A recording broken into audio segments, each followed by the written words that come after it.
And we are live. Hi guys, welcome to Zero Chills TV. Today we are having one of the coolest guys with is it called a bald head? That's why, in tribute to his lack of hair, I've decided to hide mine. Do asisikie vibaya. His name is Eric Ndavi, CEO, Creative Director, Mwema Communications, among many other things that he does, which he'll tell us. So, Eric, karibu to the family. Thank you very much. Happy to be here. We are happy to have you as well. And probably the first question that I always don't like asking, because interviewers ask this question all the time. Tell us about yourself. Okay. What I do, or just me in general?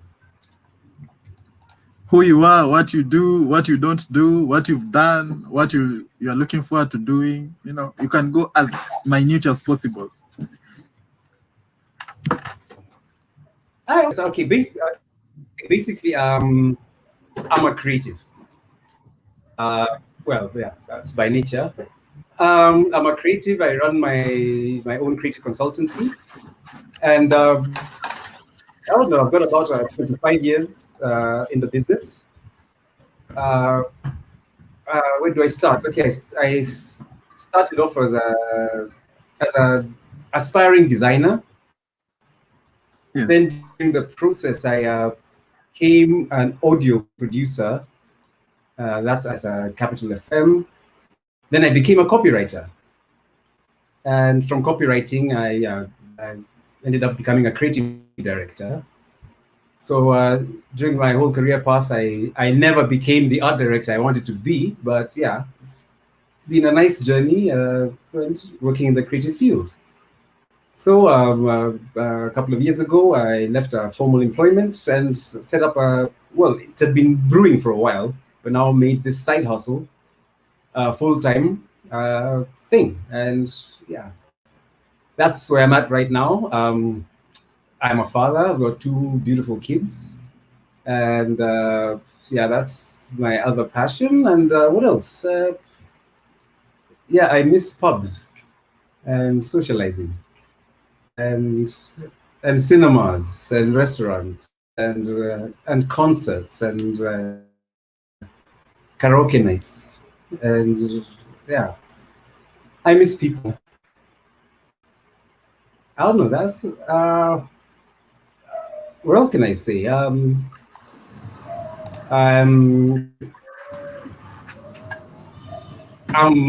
learning to be a businessman, which is one of the hardest things you can ever learn after having been spoon-fed employee. I mean, I spent 20-something wonderful years with everything being handed to me. And when you're doing it from the inside, you always believe, these guys, they don't know shit. If I do my own thing, you wait and see. Yes. Then when it's your time to do it by yourself, it's a totally different ball game, and it's a learning curve. And sometimes you actually have to go back to those notes that you went through, those seminars and conferences where you are half asleep or hangover and never took notes. Kumbe, they really make sense now. And yeah, it's a learning curve. It's a business and a creative journey at the same time. And yeah, I don't know what else to add there. I don't think. Well, your best friend is here. Mudusi, so.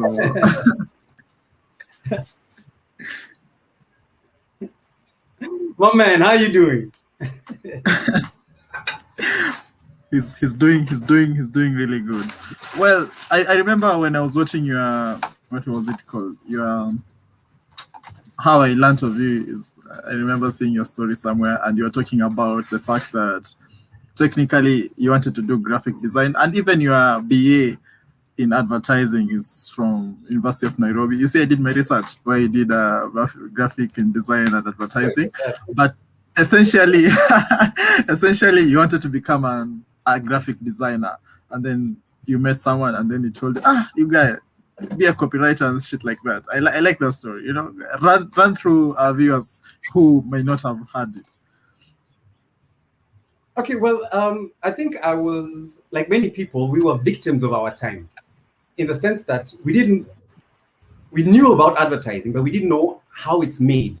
So the only careers we knew of, because the more I dug around, I mean around 1990 when I finished high school, and we'd only heard of art directors. So no one spoke about what a copywriter is, or even the ad making process. So I was kind of misinformed that if you want to be in advertising, you have to be an art director. And it was like, see, you can draw. I was like, hell yeah, I can draw. So I was like, fine, I can draw. Let me be an art director. So my whole belief of advertising was just a bunch of artists who just draw things and then suddenly they become adverts. It's only when I found out later. In fact, the funny thing is, even when I was in university, it's in first year, my roommate, his big brother used to work in advertising. And my roommate said, let's go visit my big brother at his office. So I was like, oh, damn, I'm going to see a real art director. So we go with my roommate to his big brother's office. And we see this guy, he's the famous Kilimo Mwangoji. And he's at his desk and like, hey, your sketch pads and stuff. He's like, no, I'm a copywriter. So I'm like, what the fuck is that? I write words and my words become adverts. And in my head, I was like, this is the most boring thing I've ever heard. Eh? This guy, it didn't make sense that this guy, he just had a computer, and basically it was Microsoft Word. Yeah. I was like, what a boring thing. I was like, to hell with that, I'm going to be an art director. Because pictures, and I want colors and cool stuff and models. So it's later on, after I graduated from campus and I started working in radio as a producer, that I started doing producing ads with copywriters from agencies. And I was like, oh, you're the guys who write the ads that I am producing. I'm like, it started to gel on me. And the more I started, interrogating these guys and asking them what they do back in their offices, I was like, this copy thing is kind of cool. Because they're telling me they don't just write radio ads, they write print ads and they write TV ads. And that, yeah, like everything else are good. Anything you see visually, it starts with a script and someone writing it. I was like, oh. So years of misinformation were cleared up after years of working, which actually could have been cleared up if people knew more about the industry when we were in high school. But we didn't get to know that. We never had that luxury. I mean, there was no damn internet, no nothing. And no one ever knew a copywriter. Because like still in my family, and this is how many years later, I'm the only copywriter. So there's still relatives and even kids who ask me like, what the hell do you do? So there's still that lack information gap of what does a copywriter do. It looks like a very boring job, but it's one of the most exciting jobs in the world. You actually have as much, if not more, fun than the art directors. And yeah, that's what a copywriter is.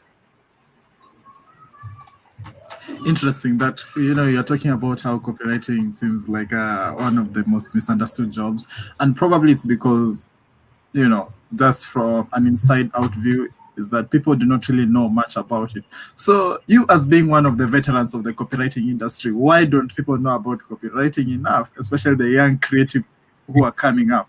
Everyone knows about the design part.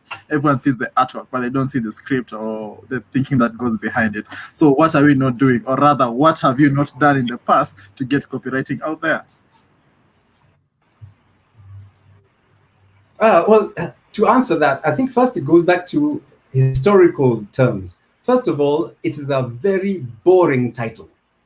It is a really boring. I'm a copywriter. I mean, it sounds like, I don't know, something that belongs in the back end of an accountant's office. It's a very unglamorous title that came from back in the day from newspapers where all the wording is called copy. So when advertisers started doing ads in newspapers, the people who write the ads were called copywriters. So to give it a more modern, justified, flamboyant name, why not call them creative writers or advertising writers? It's got more swag and it's got more decency than copywriter. I mean, you hand that business card over to someone and you can just see their heart sink like, oh God, a boring guy. But I think that the very nature of it, there's no glamour attached to it. It doesn't sing, it doesn't. But I think in our modern day and age, it's about time that I think that title should be updated and upgraded, because in essence, we no longer just write for newspapers. I mean, we do Yeah. write for TV, we write for videos and all the digital spaces. It's a complete creative process. So it's not just copy. And we are now more involved in the conceptual phase, not just writing because someone else thought about it and you fill in the blanks.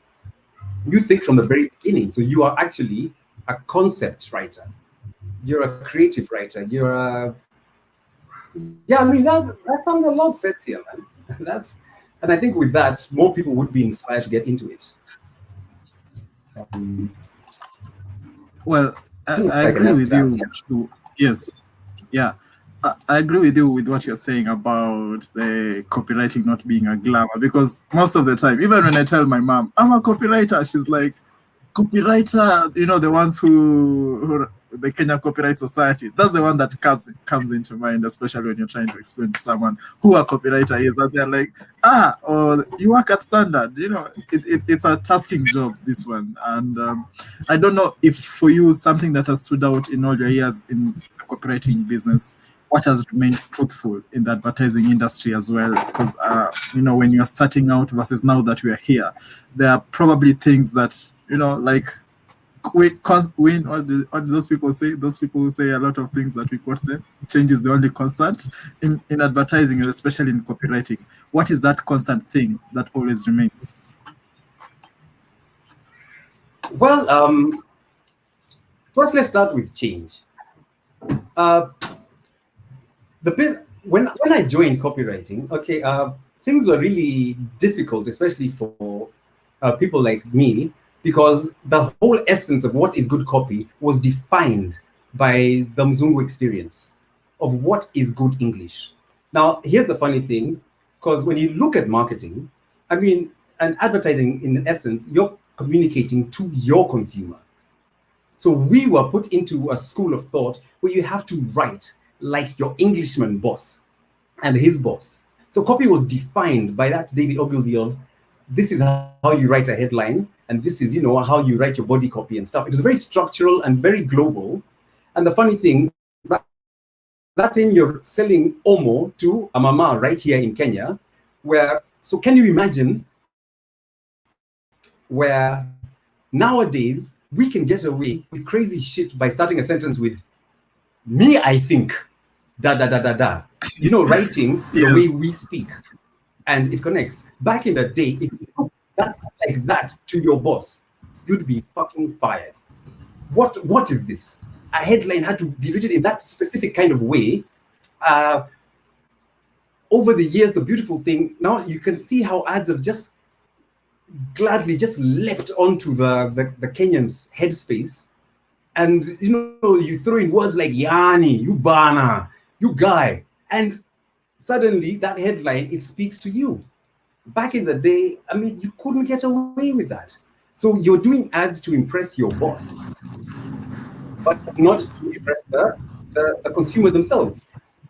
And this luckily began to change because, first of all, it changed on the client side, because remember, all the marketing directors used to be Mzungus.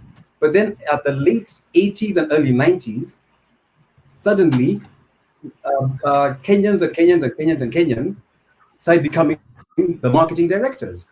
And they were like, come on, you guys, you're a Kenyan. How the fuck can you give me copy like this? I know my consumer. We're two Kenyans in this room. Why are we not generating Kenyan ads? And because of that push, we were pushed by the clients. And at some point, even on the higher level, it's almost like they realized, oh shit, we could lose this kind of business if we keep forcing this kind of standard. And the client seems to be happy with this kind of creative, so let them run with it. And so from the top end, these guys decided just to back off. Let's see where this goes. And maybe they were hoping it would fail, but it didn't. And I mean, and years later, now you see the ads that you started seeing from, let's say, from the late 90s up until today. that are purely Kenyan. You can tell this ad was written by a Kenyan, for a Kenyan, for a Kenyan brand. Otherwise, we'd still be writing those Queen's English type ads. And also the most beautiful thing with time and also the digital space, back then, copywriters were forced to be over wordy. That a good copy ad has got to have a big chunk of like 4 paragraphs for it to be a good ad. But now we realize Kenyans don't give a fuck about that shit. Give it to them in bullet points, the way they speak. Fuck, Yes. this thing. It costs this much. It's available here. In, out, out, out, out. And good copy is now snappy copy. And the internet has actually made it even more possible to write good, snappy copy. You don't have to be verbose just because your client bought a full page in the Nation and you have to fill half of it with words. I mean, it was hell. So have things changed? Yes, they have. Have they changed for the better? Yes, they have. For the writers and also for the work itself and also for the Kenyan consumer, because they're getting ads that are made for them, not made in some workshop in the UK that decided how Kenyans should understand and speak English. So, I mean, that's it. And the wonderful thing, we learned now to tap into how we speak. So that back in the day, there used to be the English writer. So I was that guy, copywriter English. Then there used to be, now that guy who used to be called the Kiswahili writer. Now, in that, let's say, very colonial structure, the Kiswahili writer was never considered a conceptual thinker. So the thinking was done more by the writer of English. The Kiswahili writer was purely a translator. His ideas were never listened to. He was just down there in that room. He's just thrown that copy and told, translate. But now the roles have shifted that all writers are equal because we all write in English and Swa or whatever the hell fits the brief. So we can throw in whatever it is. And if it starts making sense to the consumer, we use it. So the English and Kiswahili writers are now on the same page. And that's, there's a nice level of equality and sharing because now we work in copy teams as well, where there's one guy who's like, I work with other writers who are better at Swa and I'm better at English. And when we do a collabo, some magic happens. Let me give you an example. Back in the day, okay, it's what you're called Zero Chills. Yeah, I did a campaign called Tume Chill. Now, I did this, it was an abstinence campaign for the youth. And I was working with, that time my art director was this guy, brilliant guy called, KJ, now the MP. Of course. Yes. Now, this campaign was supposed to appeal to the youth, but I could write it and think it in English. So the line I could write was, I have decided to abstain from sex. Yes. Then I rewrote it in that my Kiswahili is kind of limited. So I wrote Tume abstain. Because I was trying to find that word in Kiswahili and I went to my Kamusi. I was like, fuck, Kamusi is the worst place for Kiswahili help because that thing just sends you down a dark alley. So I was like, I've almost got the idea. I've almost got it. So I was just like, let me put these two words together because the only thing in my head was chill. So, Tume chill, Nime tuta chill. And I was embarrassed because I was like, this is bad Kiswahili mixed with English. And I took it back to the office the next day with my creative partner, KJ, and I showed it to him. First, I was too embarrassed to show it to him in the office because he has a loud laugh. So I was like, let's go. There's this restaurant we used to have lunch near the office. I was like, let's go for lunch. I'll show you what I'm thinking. So now I could show him in private. So I whipped out my sketchbook and I showed him, this is what I have to capture the thought, Tume chill. KJ, can you please find a Swa word for chill? And KJ looked at that thing and said, hell no, let's keep it there because chill actually says chill better than Kiswahili could say chill. I was like, and this is coming from a guy who's very, very strong in Swa. So, so his stamp of approval on it, I was like, are you serious? He's like, yeah, this thing is street. It works. So we took it back to the office. Guys are like, what the fuck is that? But then we took it for testing, and by this time KJ was so, he had his ear to the ground. I was still iffy. He had his ear to the ground, and he was like, just put this thing through testing, it's gonna work. It went through testing and went through flying colors, and actually it became a campaign that resonated with the youth for over 10 years, simply by taking that risk of let's put the two words, the one in English and the one in Kiswahili, that come together. So that's how an example of how our language barrier is that it's now working for us, because we can pick from either side of the language pools, which works, which doesn't work. We just throw whatever fits together, and if it works, whatever. Yes. That's interesting. Ovita is saying here it's Kiswahili, it's true Kiswahili writers will never listen to. I'm glad the roles have changed and Swahili writers is where it's at. Maybe it's time we rebrand our channel Zero Chills TV to a Swahili brand. Well, that takes me back. The fact that you said you're the one, and I know KJ was the art behind the Tumechill campaign. And maybe to pass my congratulations, because you made me abstain on sex. Sasa ona sasa ningekuwa na watoto sasa. So congratulations on that. It was a good campaign, which now links me back. Yesterday there was a Twitter discussion about I'm sorry, I'll have to call out the brand. There was a Twitter discussion online about some brand called Spike. And it's good that you also brought about the sex matter, because now this brand is called Spike, and it's a drink, but put in the Kenyan context, when people say Spike, right? Especially if you're going to clubs and you say, give me Spike, that means that unaekewa mushere, or those things that people now get to rob you after.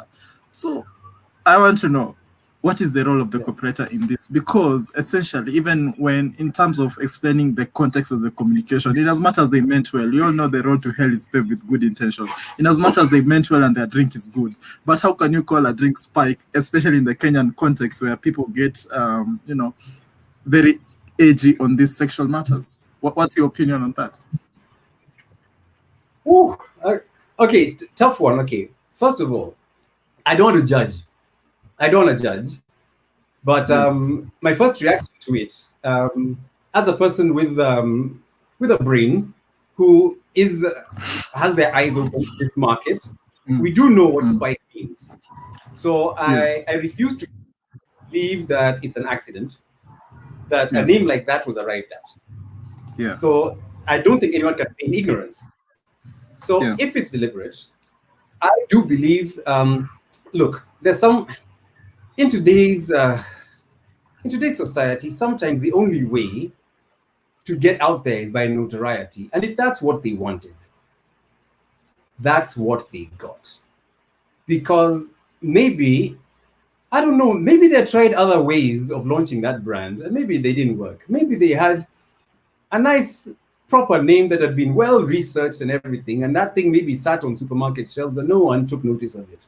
Maybe they did a brilliant campaign around it, and well thought out, and nobody bought the damn thing. Suddenly you call the thing Spiked, and everybody is now taking notice that thing exists. And I wouldn't be surprised if one or two people are right now, because I first heard about it yesterday, but if one or two people right now are looking for it in their supermarket shelves and be like, where's that thing? And if they have a few bob to spare, maybe like, let me just try the small bottle and see what this thing is, because it is a talking point. And as an advertiser, I wouldn't recommend it. But as a business person, think about, if I've invested all this much in developing this drink, doing the packaging and everything, and I've done everything properly, and it sat on the fucking shelf and no one bought it. I'm like, come on, I've got to make motherfuckers first know that I exist. Think about it, talk about it, and buy it. And if someone says, okay, call it Spike and something should happen, and if before that nothing was happening, imagine I'd go for it. So as an advertiser, I wouldn't. But as a business person, and I've invested my money in that, hell yeah, I would. So good for them.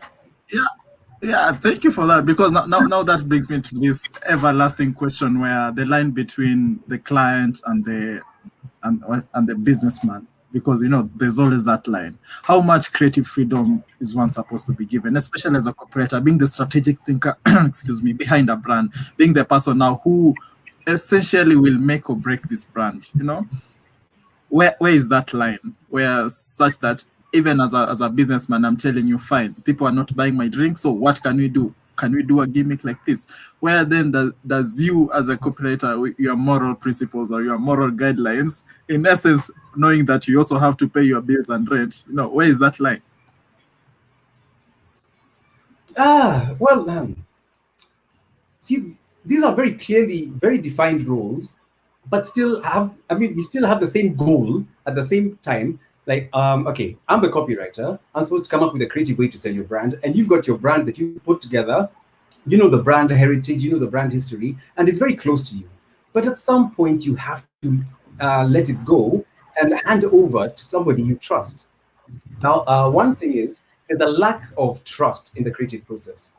And that's simply because there was a long, from long before, there was a kind of belief that creative people, they're not intelligent, analytical. These are maybe the dropouts, you know, like bottom half of the class, the guys Yes. who are skiving and smoking weed. But these guys Yes. don't have brains. So Yes. part of that is that belief that they're dealing with intellectual or academic children. That these are the ones who Yes. just drew on. So I can't really trust them with an intellectual thing. All they can do is play. Just give me words and pictures and make it nice and Yes. funny. And so they think they have to be the process. So they don't trust us yet. So we have to get into that space where someone trusts you and they're like, I can leave this brand to you, and you will actually build my brand awareness, build recall, build brand love. So they have to be able to know that we are best capable of doing that. And one way of doing that is proving our intelligence before we step into the room, before we start showing our pictures. We don't just walk in. Now this is a big problem, a big misunderstanding that was happening before. A lot of creatives were lied to by their bosses that they don't need to know anything about what happens. You don't need to know about branding. That's for the client service people to know. You don't need to know about the channel process. You don't need to know about the big P's of marketing. No, that's bullshit. That's boring stuff. We don't do that. So what happens is a creative walks into a meeting and they're the silent bimbo until it's time to do words and pictures. But you have to be part of that process from the very beginning. When that guy's telling you about his brand, Yes. you're there, you're listening, you're like, okay, this is how it works, this is how. So that guy is more willing to trust you with that whole process if you know that he understands where you know where he's coming from. So by the time you hold up your radical ad, you can link it back with good, reasonable points why this works for his brand. You're not saying because it looks good, because I felt like it, because it's a creative thing, because it's linked to a current fad that's trending. But you've shown some intellect went into what you're doing before you became creative. And that's okay. The good thing, a lot of that is changing now because creatives are becoming more market savvy, more tech savvy. So you're not just the bimbo in the room that you're waiting to catwalk at the end of the meeting. Yeah. You are that guy who's Yes. part of that. So now there's at some level of equality in how these decisions are made. So the client will trust, knowing that, oh, damn, this is someone who understands my brand and they're creative. So what they do is for my brand, not for their creative ego, not because of some crazy vision they had when they got high last night. This is based on a brain of a solid person who understands marketing and deserves to be at this table, not a guest star who just waltzes in and Yes. waltzes out of the meeting. Yeah. Yeah. Yeah.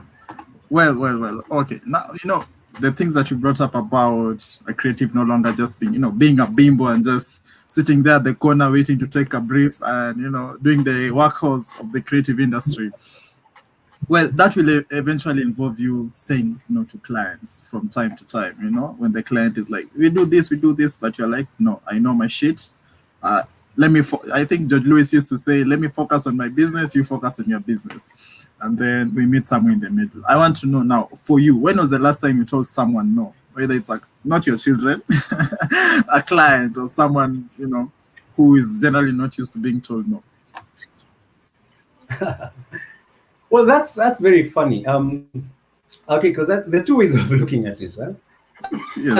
As a creative, I have been an employee of a company that would shit on you for doing shitty work. So in that environment, as I mentioned, especially like when you're working for companies like Ogilvy, I mean, they internationally pride themselves on their creative output. So you are sat on doing lousy work, even if the client said so. So they actually respect you for telling a client, "Fuck no, we won't do it," and even the agency will support you and stand by you for your creative integrity. Now that was years back when you could actually tell a client that. Because I remember the agency would fire clients because of creative disputes. Now, as a business owner, this pays my bread and butter. This pays my kids' school fees. This pays for my Wi-Fi and everything. Huh? I am not letting a client walk through that door with that money that should be in my pocket because of a creative dispute. The easiest thing I find to do if we have a creative dispute, because yeah, I still need your fucking money, whether you're gonna take my idea or not. I will do my idea, and I will do their idea, and I will try to bridge the two. First, I will prove to them that I have listened to their comments and their thoughts on where they should go. Then I will show them what my initial thinking is, and I will try to marry the two. So, because people will always respect someone who has shown that you're listening to them. And what usually happens, let's say up to 90% of the time, we'll end up with a good middle ground where everybody's ego is satisfied. The client can be willing to say, "I had creative input in my advertising," and that's what they really want. So let them have that. But the main idea, will still be yours, and you still get the damn check anyway. So it's a win-win for everybody. In very few cases have I had to tell a client to go, but if they insist on going, let them go. Because sometimes somebody could ask you to do something that is so stupid that you're like, you know what, this is not. It's my business, but it's also my passion. So I won't do something stupid. I will tell them seriously, find another guy who'll do it cheaper, faster, and exactly the way you want it. Because I'm not a fucking parrot. You can get another guy to do it even faster and will cost you even less, and he'll be cheaper. So go to that guy. But it has happened, but it rarely happens. But if it has to happen again, let it happen, because there's nothing worse than shitty work out there. And guys in this country will find you. You can do some shitty work and think you'll hide. Kenyans will find you. They'll Google, they'll do something, and somehow someone will mulika you. That thing was done by Ndavi Bana. Then you tell guys, no, it's the internet. Well. See, when you bring up the fact that people will always find someone else. I'm sure you've seen that meme of the Mona Lisa, where there's always someone who does it cheaper, right? Yeah. So essentially, when now you decided to cross over to. Oh, I wanted to show guys, we are so cool that we allow people to smoke on sets. Let me show them. And then, so back to my question. You remember when you were talking about when now you are ready to move, especially in these uncertain times, and you set up your own communications company and creative company. As a creative, after, of course, for you, you've had all this experience, you've had all these interactions in different agencies until probably you understood now it's time for me to make the next move. But in the market of today, you find that younger and younger people, especially millennials, are making this move much earlier in life. And every time I talk to established creatives, they tell me, young person, young man, young woman, please stay in the industry for some time. But you find that maybe younger people, I wouldn't say it's not ambition or whatever they do. It's, they're moving faster. Like they quit their jobs faster and move into private practice. What's your opinion? And do you think, or rather, when do you advise is the right time? I know situations vary, but for you, I want to know what's your thought process on this. Oh, okay. It's two-sided here, because there's where you are as a creative, and then where you are as a business, as a creative business. Now, those are two different bits to it. Uh, for me, I am actually the sum total of all the employers I've had, in the sense that everything I do and practice today, I actually learned from my employer or my immediate boss, or from watching my CEO. Uh, it's almost impossible to learn from the best until you work with the best. You have to be in the same room day in, day out, just watching these people. Because I walked into this business and there were some creative giants out there, and you are nothing like them. But let me tell you, if you spend every day with that creative giant, whether you're not with a guy the whole day, but whether you even interact for 5 minutes a day, you're seeing him, you're seeing how he reacts to this, how he solves this problem, how he tackles this, something will rub off. Look, it's very simple. It's a human process. The same way, like when you hang out with your buddies, you start rubbing off some bits of characteristics from each other. So the same thing, if you hang out with the best guy in advertising, the top guy in the business for 2 3 years, by the time you move on or that guy retires or something, you'll have learned something from that guy, no matter how small.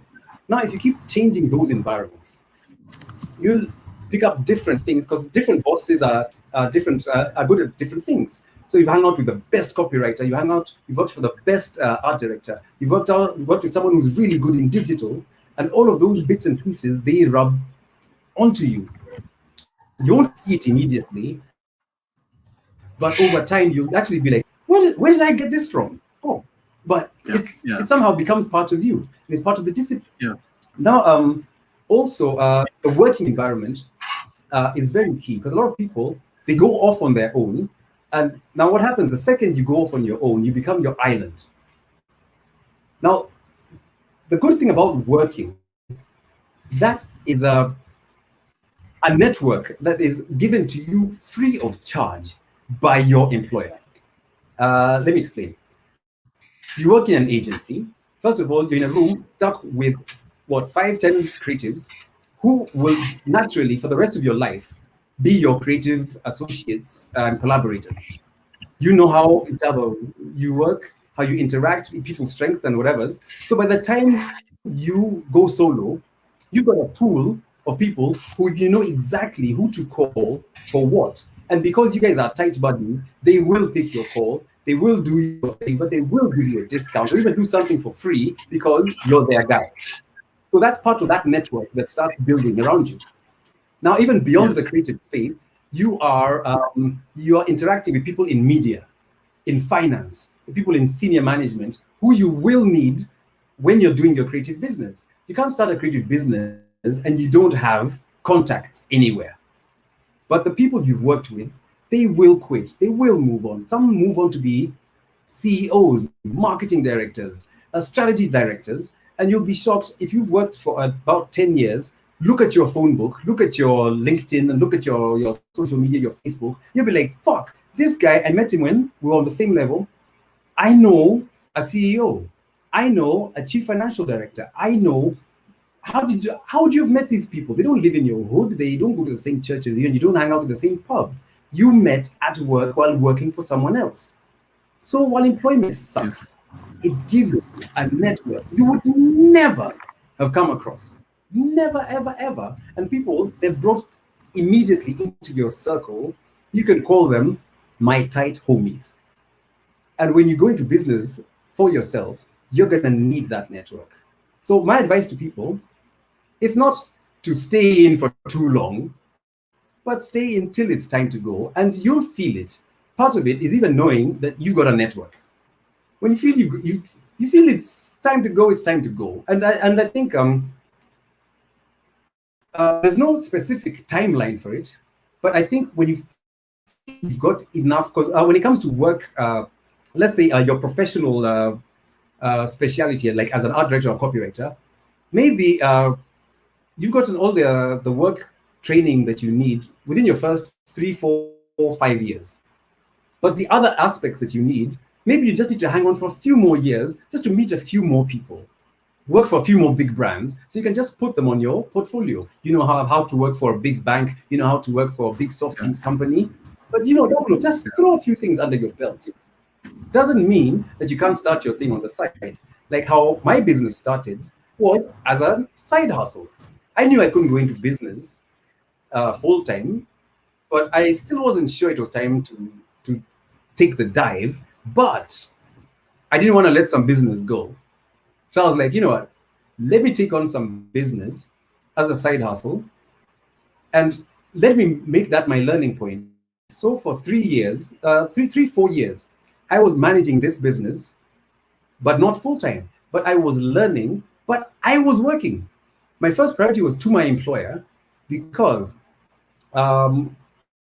especially if you're in a senior position in management, uh, you're put into close contact with a shitload of big industry people, and it's good being in the same room and same table with such people.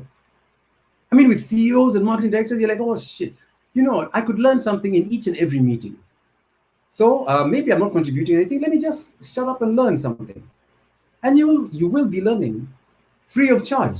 Free of charge. This is an MBA that I've sat with, I think, almost every CEO in this country, free of charge. I was being paid for it to sit in a meeting, and I'm saying nothing. I'm just listening. And I'm like, okay. I stuck around because I got to learn something. So so there's no set rules for when to quit, but at some point and a lot of it will depend on not from just how much you've learned from your specific skills, but part of your network and things you just learned from being around that work environment that you would never have gotten if you were in your home office or in your little isolation that is your business that depends on you for growth. So yeah, it's a give and take thing. Amazing. It's funny that you brought that up because you have actually preempted my next question when you're talking about, if it's almost impossible to learn from the best until you're in a room with the best. Now, for you, and there's that there's always that saying where people say you're the sum total of the 5 or the 4 people that you spend most of your time with. Kindly and explain to us who are the 5 people that you've spent your time most with, who have been able to shape your creative journey. And to add to that question, how have you then, because life is all about being the orange shoe in a room full of maroon shoes, how then have you differentiated yourself from these 5 people so that you've been able to stand out? Well, okay, it's a bit of a journey. Okay, but if I'm to be very specific, my first creative influence was the late James Falkland. He was the theater director at Phoenix Players. Now, while he was training me to be an actor and dancer, singer, stuff, he locked on to my interest in to be a designer and an art director. And he opened up my thinking in that he taught me to think bigger than my college classroom. So he made me do set designs for the plays and he made me start thinking with a bigger view than I must get an A to impress my lecturer. It became that I must get an A. The project I do must be able to stand outside my classroom and my lecturer and outside my university and stand by itself and be like, that's some damn good work. From there, I think I learned a bigger vision than being trapped within my little circle that was my class, my faculty, my lecturers' demands, and end of semester exams. Yeah. And get a degree, don't get a supplementary, don't fail. Then I think my other mentors there were people who took me into the reality of the industry. People like Andrew White. They always thought bigger. He did not just want to do the best ad in the agency. He wanted to do the best ad in Kenya, best ad in the world. So you could see wherever he's aiming for was way beyond. So you're thinking like you just want to do an ad that will impress your homies who will see it. Oh, that's a rose billboard. No, you're doing an ad that will win awards, things that will impress a jury in Europe. A foreign client will look at it and be like, damn, that thing came from Africa. And you start thinking bigger and bigger. Another mentor was the late David Ohingo. He was an all-round creative, and he's the person who gave me my first internship and also my first job, now at Capital FM. And he actually taught me a lot of the intricacies of copywriting and brought it to life. So it was not just writing headlines, we were writing radio ads, and also writing jingles and doing fun stuff. So he taught me how to play and to enjoy myself as I'm working. And it's something that I've remained true to me today, that I must enjoy myself and create that environment that makes me, I just feel at peace and I enjoy doing what I'm doing. Now, a lot of the people who actually helped shape me, there's also Bruce Odhiambo. I mean, he was a mentor.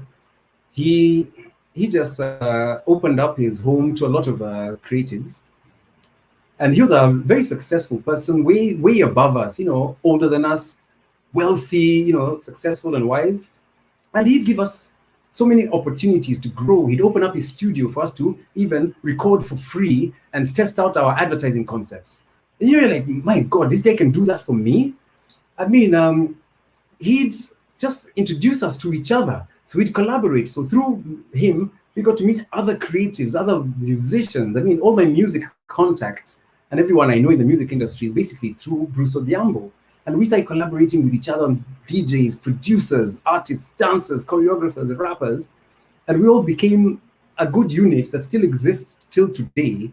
People I can call on, if I need something on this, whatever, I can speak to a Akina Nameless, because we're all good buddies brought together by this guy who just had faith in these young creators and mentored them and taught us how to work together, collaborate together. And most of us are now running our own businesses, and a lot of that we learned from him. So, and beyond that, I think a lot of my influences have been now with my peers, the guys I've worked with, who made it a pleasure to work with them, a pleasure to discover new territory with them, to take risks together, to fail together, and to have fun doing it. And I mean, in that group, I can't fail to mention people like, my guy, Teddy Murusi. We've laughed and played our way through life since we were kids, and now doing it in advertising, especially when we were working in the same company, has always been a pleasure. I mean, you stick the two of us together in a room with a brief, and it stops becoming work. You'll see two guys laughing, but a lot of work is being done because we're having so much fun doing it. And even after you've cracked the brief and you're done, we just want to continue for several hours. And then there's people like Arnold Mashumbe. I mean, he's without a doubt the best art director in this country. And working with him was just the same way. I mean, from the second we met, it was creative love at first sight. I mean, he was the visual that I'd always wanted to put together, and I was the words he had always looked for his visuals. So we started collaborating, and suddenly, it was a marriage made in heaven. Well, but according to our employers, for them it was a hell, because we were the worst employees anyone could ever have. Fine, we partied a lot. We were late half the time. We were barely in the office. Yeah. But when we put our heads together to work, we created absolute magic.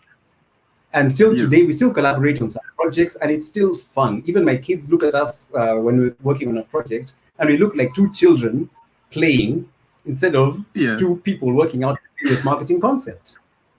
And through that journey, those are the people who we kind of came up together, turning work into play and play into work. And the results just showed themselves in the work that we produced. I don't know what else to say. I think a lot of it is in the environment that you're with. Most of the team, like especially at a place like Ogilvy, they encourage that kind of environment. So the creative studio was a place where you suddenly walk in and suddenly you're hit with the radio. It's blasting loud music and some loud rock, and you're like, what the hell? Some Guns N' Roses, and then suddenly switches to some Busta Rhymes, hip hop. Then there's people laughing, people shouting. There's people with all types of hairstyles, from bald heads to colored hair to dreadlocks to God knows what. And it's an environment that was so collaborative. People are talking over each other. People are drawing on each other's notebooks. And the output that would come out of it was amazing. There'd be downtime where the entire studio is playing a video game on what's it called, network mode. And someone is like, what the hell is going on? No one's working. But when it's time to work, people just switch off their game, get back to work, and you crack a concept, even if it happens at 1 a.m. People would come into the office on weekends, on a Saturday afternoon, and willingly come and work together, and we'd get the job done. Sundays, national holidays, it never felt like work. So, and it actually showed in the work that by the time you're presenting it to a client, they're looking forward to it because a team is walking into a boardroom. They're looking excited. We're going to present something really good. You can just see them, buzzing in their chairs, waiting for people to be called out. And you stand up with enthusiasm, you present that thing like it's your firstborn child. And it was infectious, and the whole process. So I think apart from people, it was also environments that fostered that. Because I've worked in various agencies, and I won't name any, but there are some environments I've been in where seriously because of the environment, my creativity just dropped, and it showed in the work.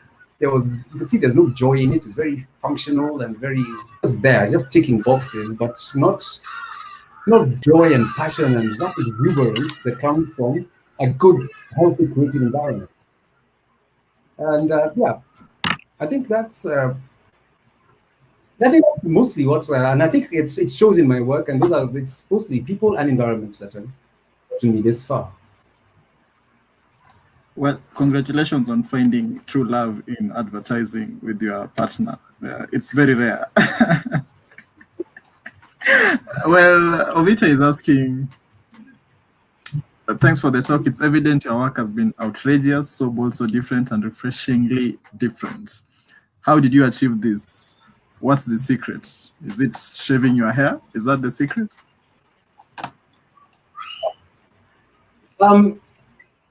Well, no, okay. Part of it is I kind of rely on my past fears and past successes. Let me put it this way. I've always been an underdog. I've always been overlooked. And people have always assumed that this guy ain't shit. So it has always been a pleasure proving people wrong and seeing the look of shock on their faces. I'm like, that guy did that? Because even when so from the very beginning, I was a skinny little black boy from Eastlands entering a very bougie upper class and very white industry. And there was I didn't stand a chance. But like at Capital FM, funny, I made it through the color barrier, the age barrier, the class barrier, and I became the first head of creative, and we started winning awards as a radio station. And guys were like, who the fuck did that? What do you mean, that skinny guy? I don't know what people were expecting a creative director to look like. A big muscular, I don't know what guy with dreadlocks and God knows what. And they're seeing this guy, I was like, oh, fuck. That guy looks like an accountant. I did that. So, and then that was the first kind of obstacles. Then going advertising. And then advertising, guys are like, who the fuck is this guy? That's that overpaid guy from Capital. He's just more hype and he's guy of radio. What the fuck does he know? Maybe he's just a celeb who's come here to steal jobs from normal people. So to overcome that barrier and show that I was a true copywriter. So I could also write print, like write TV ads. And during that process, I had to prove a whole bunch of people wrong again. And suddenly I got to, oh shit. So by the time I was winning my first awards, they were like, oh shit, he's actually a serious guy. So it's always been that kind of journey. I walk into a client meeting and guys would see, oh, this silly kid with an earring, what the hell does he know? But by the time you're done with that presentation, they're like, oh shit, there's something there. So the thing is, these obstacles, they still keep coming up in a new way, shape, or form over the years. You just get a new form of like someone who looks at you like, what the fuck does this guy know? Like even when I started my business, the same whole thing, I get like, how does this guy know how to run a fucking business? He's just a creative. But in their heads, they don't know what I've been studying, which courses I've been doing, that I've got a diploma in this. They don't know. They look at me and they're like, what the fuck does he know? Then you prove them wrong. Or when someone looks at your campaign and they're like, this thing can't work, and then it works. Then you prove them wrong. So, I mean, my secret has always been because I've been able to prove my doubters wrong before, I tell myself I can do it again. Because I've faced obstacles before and overcome them, I know that I can do it again. But also, I know that challenges will come. No matter how, shit, I've made it to a point where no one's going to shit on me or look down on me again. Let me tell you, it's going to come again. So even after how many years, you just have to now get wired in your system that there'll always be people who make you feel not good enough, not talented, not welcome. And it's up to you to prove it to them, because you already know to yourself now, okay, I know I'm the shit. But now proving it to them and to the world at large, it keeps you going. But because I was able to do it again and keep repeating the process. So the secret, maybe it lies in that whole thing of just not giving up. You are not a copywriter until you believe you're a copywriter. I mean, what defines that you're a good copywriter? Think about it. Is it the day you write your first line of copy, or is it the day you write your 100th? But you're still the same guy the first day you wrote it, but the first day you wrote it, you believed that I am a copywriter. Yes. I'm going to write this damn copy. Yeah.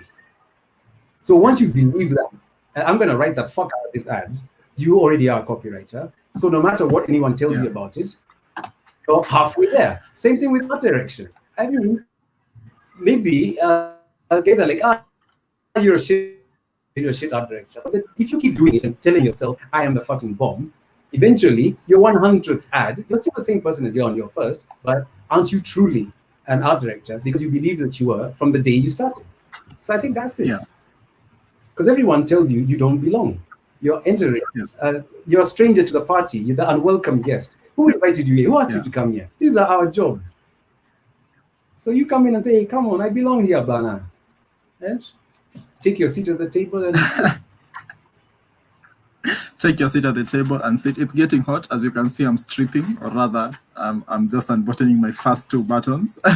We're almost coming to the end of the show, and I can't let you go without asking. You know, technically people say, or rather George Shaw used to say, youth is the most precious thing in life, but too bad it's wasted on the young. So youth is wasted on the young. I'd like to know, not to discount the progress that you've made until where you are in your life right now, but are there things that you regret back in the days when you were a younger copywriter that you wish, if I could have done this better, if I could have focused on this longer, you know, I'd be further in my career, whether it's not shaving your hair or hitting the gym more, you know, it can be as silly as that or as something bigger than that. Well, actually, see, funnily enough, I actually don't regret a thing, because when you're in the moment, you can't tell that this is a life-changing or career-changing moment. So the funny thing is, I wouldn't change a thing, because I did not know that those were, first at the time I hated myself, because I was like, seriously, dude, you're wasting your time. You've been in this company for how many years, you haven't gotten a promotion, guys are shitting on you, what the fuck? Move, do something, quit now. You can still go back and do your master's, change careers. And I thought that I had failed. But when the reward side coming in simply from having been around long enough to apply what you've learned, but sometimes even being long enough to be the last one left, so they have to promote someone. So this guy's been around, I will give him a promotion. So actually, I wouldn't change a thing. But what I would have done was start paying attention to a lot of things a lot earlier. So like as a creative, I wouldn't change a thing, but I would have started earlier thinking about things outside my scope of creativity. I would have started my business studies and courses a lot earlier. I'd have started the whole digital revolution at its very beginning, because a lot of us were caught flat-footed when nothing. You know, it just happened. Somewhere between 2000 and something and 2010, it happened. Yes. I mean, I would have paid much closer attention to that, and I would have been saved myself a lot of the agony that a lot of us faced in the 2010s and up till about 2015, just trying to adjust. So I would have paid attention. So for me, actually, it's a lesson that I'm going to carry forward. Never ignore any trend that is happening. Don't treat anything as a fad. I mean, just take it seriously, because one day your career could depend on it. I mean, that digital shit that I used to laugh at, that is just for kids and for slay queens. Now we're doing fucking meetings and our livelihoods depend on it. That's where we are right now. Yes. So I think what I would change, I'd get into learning about business a lot earlier. Also pay attention to what's happening in the outside world and international trends a lot earlier. Because remember, where I am right now, and also a lot of us in the small creative industry, they started having creative workshops over 15, 20 years ago abroad. We should have been applying that model a long time ago, while we were still slogging for international conglomerates. But yeah, should have paid attention to stuff like that and applied it earlier. Yeah, and also just follow the trends. And yeah, I think that's more of what I'd. Also, I think I'd have gotten married earlier. Bachelorhood time. Yeah, trust me, I know. That as it come to, you remember we had that conversation. Okay, as we come to the close of this interview, I probably have just two more questions. Say, for instance, you had, God has told you if you believe in God. Eric, you have 30 seconds to go, and I'm giving you a chance to, share with everyone, of all the accomplishments that you've had, everything that you've achieved in your life. You can only tell the people at your bedside 3 things that you know to be true. So to you, Eric, what are these 3 things that you know to be true in life, in business, in whatever, but the things that push you?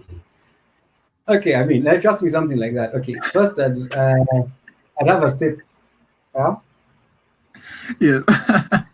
Don't go without a sip.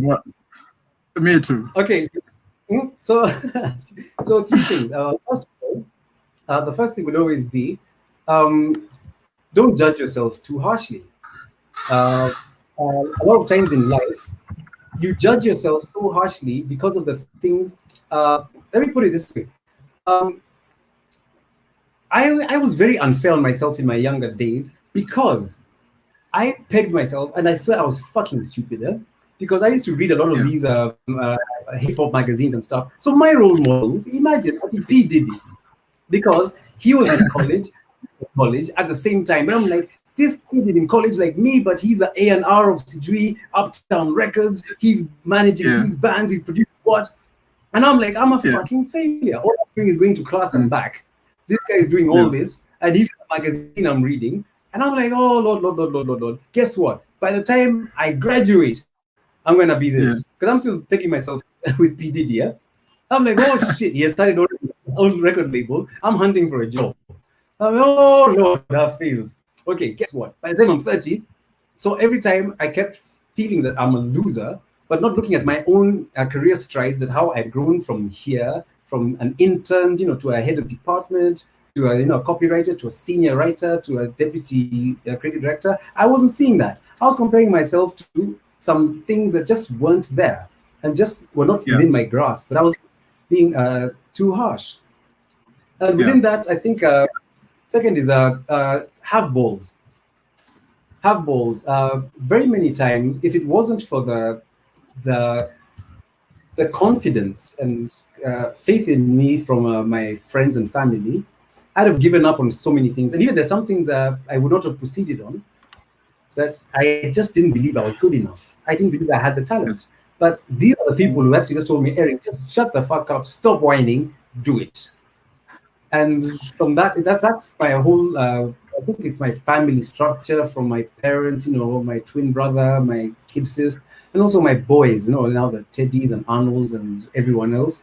Whenever I've been Yeah. down and be like, they've just kicked me on my butt and said, just stop looking down on yourself, have balls, step forward, do it. And when you have those voices in your head and you walk into a meeting or an interview, or when you're trying to think up something, I mean, they're the real, I don't know, they're the cheerleaders you need, and you go and you actually achieve it somehow.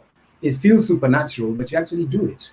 So I mean, yeah. So have balls. You should have them in the first place without having to like borrow from people. But I don't know. I think it's a human thing. Yeah. You just needed Technically, yes. an external kick just to get you moving forwards. Yes. And I think also the third one is be true to yourself. Why I say this is that in my journey, I've seen a lot of people who spent most of their lives trying to be, I don't know, a caricature or a photocopy of some character either they met or worked for or saw on TV. And Yeah. I think especially a lot of you who have been in work environments, you can look at someone and be like, hey, isn't that person trying to be like so-and-so?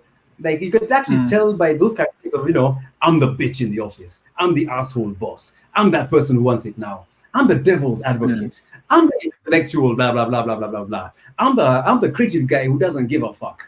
And you see people are playing themselves into some weird stereotypes that really don't last for long. I mean, that's baggage you don't really need. First, it alienates you from your true self when you really need to be your true self. Alienates you from people who you will need later on in life. Because imagine now when someone who knows you as that person, then they meet you 5 years later or 10 years later as your true person, and they can't connect. They're like, what the fuck happened to you? But imagine if you have been your true self all through, you have nothing to change, nothing to apologize for, nothing to say, I would have done it differently. It's still you. And you can actually live with the things that you have done because you are not living under someone else's shadow. You are not trying to paint a different picture apart from the one that you are God-given and the one you're painting for yourself and your legacy. So yeah, the last one, just be you. Yeah, I think that's it. Wow. Don't judge yourself too harshly. Have balls, especially if you're a man. Very important. And lastly, be true to yourself. Well, I'd love to let you go, but I hate to see you leave. That's a line we used to tell girls back in campus. But before I let you go, one final question from me. What's your definition of greatness? After all these things, after all these achievements, after everything, how do you define greatness as Eric Ndavi? Yeah. Can you live with yourself? I think, we're all trying to get to somewhere, yeah? And during that process, you sacrifice a lot. And you do a lot of things that will stay with you. And at the end of the day, you have to look back and like, was that worth doing that? And if you can look back and be like, yeah, hell yeah, it was worth it, then you have no regrets. You have had a good influence on people's lives. You've been able to share, you've been able to grow.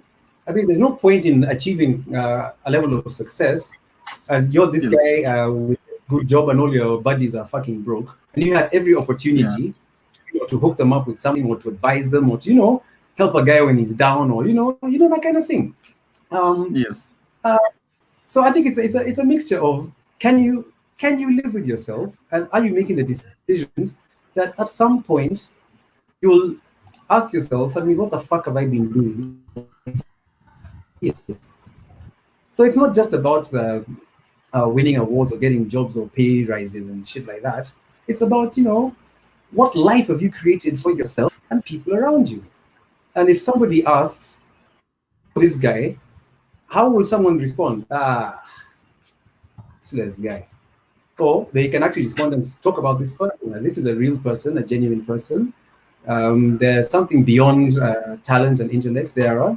a whole solid human being that you'd like to be a Yes. part of, and you're Yeah. happy that they're in your life. So I think, yeah, Yeah. that's it. Be human.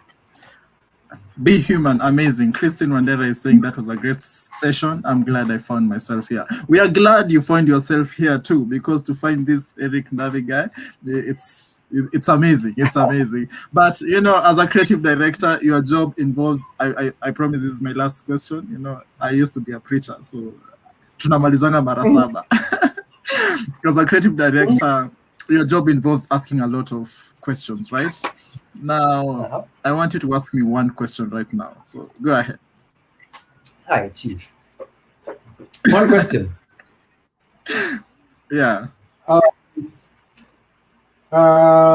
Okay. Yeah. Why that hat? Why that hat? Why are you wearing it? What does it symbolize? What do you think it's supposed to portray about you? I wore this hat for you, by the way. Normally, I let my hair loose on Fridays, but I wore this hat for you because you don't have hair. But since you want to go down this path, let me now shame you with my many hairs and my well-kept hair. I was actually doing this for you, but yeah, I like beret. They accentuate my body type, if that's a thing. I don't know if it's a thing, but there you go. That's my answer. Okay, good answer. You Yeah. good? Okay, cool. So that was Eric Ndavi live on stage. I don't know if Eric, you have one more thing you want to tell our young millennial viewers who are really excited to have you on board. When I put you on my status, actually, some chick said, "Hey, this." Okay, I hope the wife is not watching. Some chick said, "Hey, this guy can get it." I don't know what she meant. I didn't reply. I was like, okay. He can get it. Hey, wait, Jama, sit to me chill up. So, is there anything else you want to add to that interview? I hope you had fun. No, I actually did. It was a lot more relaxing than I thought it would be. So yeah. Okay, if there's anything I'd like, something that I tell a lot of young people, Yes. Times have changed. Now, before our industry, there was a big fucking door with a padlock that said only certain people can get in. And no matter how talented you were, you could not get in that fucking door. There were gatekeepers, there were certain types of people they just wouldn't allow in. Now the technology has helped. Globally, you can see the whole big agency structure has died. And then, of course, we have this COVID thing. So now we have the resources, and especially young people now, I would advise them, you can try keep knocking on that fucking door that's not going to open, but you have the resources within you to make actually better ads than the big agencies. How is that? Now, every young person who is a creative has their creative network. You have your guy. If you're a copywriter, you have your art guy who lives down the road somewhere in the estate, or fuck it, he's just a Zoom call away or something. You two can sit together and create a campaign. So you're already one unit that can go and chase business. Or even if you don't have business, you can put something together and put it online that will put a big agency to shame. You can do a version of a big agency ad. You can do your take on it, you and your guy, because you've got the same technology, you've got the same Photoshop, you've got the same Microsoft Word, you've got the same naming. Do your ad and put it out there, and niggas will recognize it. Because the big agencies, they have TV stations and whatnot. You have your social media. So you can get your clout out there. And you are your agency. Now think about it. So you yourself and your art guy, so that's already a team. Now you can expand it. You've got your web guy, and you've got your guy who can make videos. That's already 4 guys. You're already becoming a badass team. Yeah. I did your guy who's pretty good with music. And what do you have? You have a badass creative collabo that can compete on the same level as the big agencies. And you have the same digital platforms that they have. So the doors are no longer closed. All you need is get your team together, get your peeps together your projects and put them out. Somebody will find you, either a client, and the good thing, this is digital. Doesn't have to be a client here. So if Nairobi guys aren't fighting, someone in TZ, someone in UG, or someone out there will find you. Just get your homies together, put your work together, let it shine. Yeah, that's it. If I add anything more to that statement, I'd be actually subtracting. That was amazing. I think Eric, you're fun. You're fun. I see where the hair went. It's all the wisdom that you had to shave off. But you're a cool guy. It was an interesting conversation. I hope you guys had fun. That was Eric Ndavi, CEO, Mwema Communications. Where can people find you? Because I saw you are not on Instagram. The last time you posted was 2017. Imagine, Eric, unatuangusha bana. Okay, now let me tell you that my problem with social media. Yes. As a business owner, it is a dangerous dark hole where you can, before you start work, you enter that hole, and before you know it, that day is over. Yes. As an employee, I actually spent half my day on social media because that's what employees do. Because I mean, you have someone else's time. So when I log in, I can't check. So what I prefer to do is I save it like for the very end of the day when I'm done. I pop in, pop out, see what's up. But if I get in, I can't get out. And the problem is I am my own boss. To tell me go back to work, I will stay there the whole damn day. So it's a self-discipline thing. I mean, I can't hack, man. Or you can hire someone. You can hire us. You know, we are here for you, Eric. It's like we won't even cost much. You know, we can talk about this. We'll talk. Think about it. Oh, definitely. So, guys, if you so thank you for joining us for this session. See you guys next Friday, where we'll have another of one of Eric's best friends here. Akona wengi, but I'll find one that who knows his dirty secrets. Thank you, guys. See you next Friday. Eric, stay